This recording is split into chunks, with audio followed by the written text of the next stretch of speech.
Hey guys, Toast here, and today I want to talk about games that are being featured this year at E3 that I'm really looking forward to.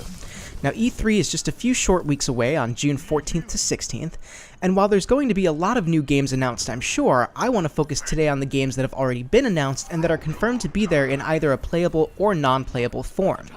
First off, let's talk about Titanfall 2. Those of you who played Titanfall might feel the same way that I do about the game, and that's that it had a really great set of base mechanics and really smooth gameplay, but it lacked the depth needed for a multiplayer-only game, and unfortunately it felt like it was sorely lacking just in content overall. With Titanfall 2, they have the opportunity to rise up from these shortcomings and deliver a game that many of us had hoped for in the first place.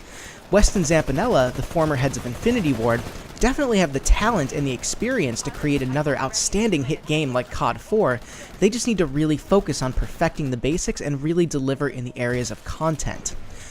I'm really hoping that we'll see a good amount of gameplay this year, and get an idea of the improvements that they made over the first game.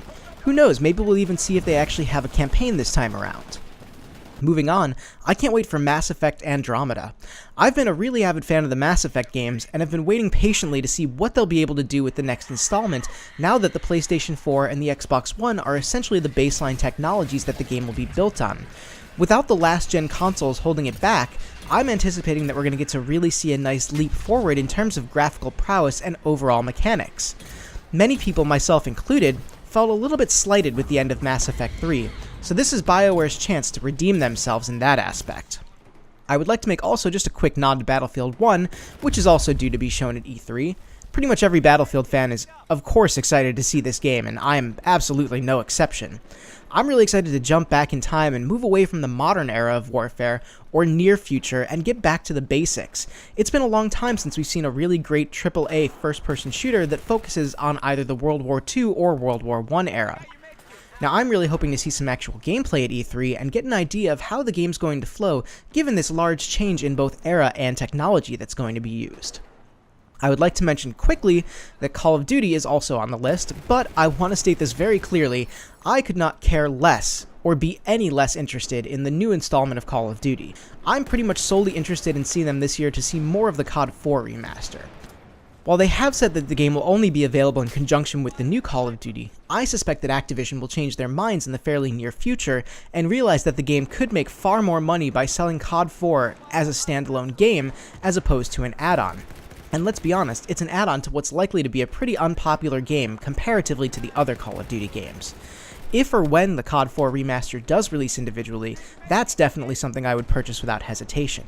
As for purchasing it as an add-on to the new Call of Duty, that's not going to be happening for me anytime soon. A couple honorable mentions to games that are not 100% confirmed but are very likely to show up. Lawbreakers is going to be there. Now, I had the opportunity to play this at PAX East last month, and found the game to be really enjoyable. The amount of content was admittedly on the light side, so I'm looking forward to seeing if they've made any noticeable increases to the amount of content available, now that they seem to have the base mechanics of the game pretty well ironed out. The game played really smoothly, so hopefully they'll focus now on adding more and more to it. Also, I'm hoping we'll see the Final Fantasy VII Remake. As most people who are my age who cut their teeth in the RPG world on the old Final Fantasy games, I'm pretty excited for this. Final Fantasy VII was revolutionary for its time, so I'm curious to see how well they can adapt this to be competitive in the modern era of gaming. I have high hopes for this game, but will admit, and probably get a ton of hate for this, that I actually really preferred Final Fantasy VIII over Final Fantasy VII. I know, unsubscribe if you have to. But that's going to do it for today's video. I hope you guys enjoyed. Let me know in the comments if there are any games at E3 that you guys are excited for. If you liked the video, please leave a like, and if you want to see more content, please subscribe and follow me on Facebook and Twitter, links in the description below. Thank you guys so much for watching, this is Toast, and I'll talk to you soon.